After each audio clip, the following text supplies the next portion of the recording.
On this, the 200th anniversary of Abraham Lincoln's birthday, the 16th President of the United States continues to inspire.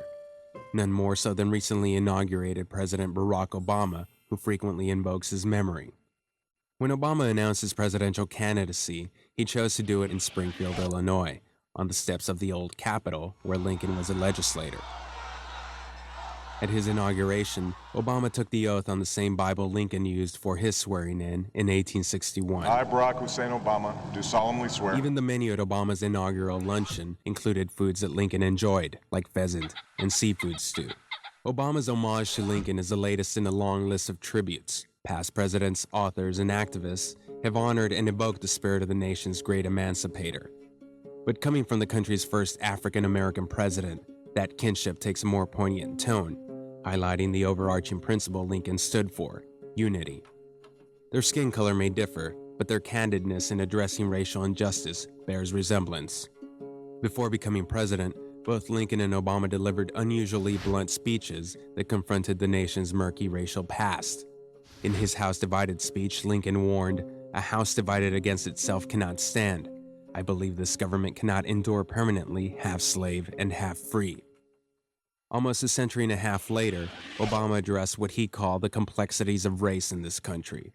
Obama, who was responding to remarks made by his controversial pastor, Reverend Jeremiah Wright, went on to say, "We've never really worked through the racial issues in this country."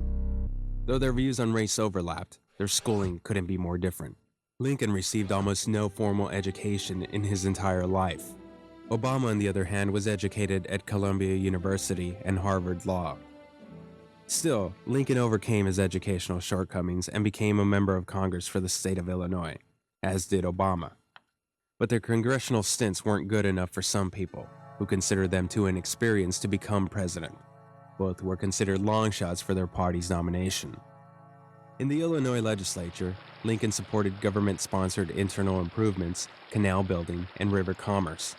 He believed deeply in the value of personal initiative, inventiveness, and scientific and technological change.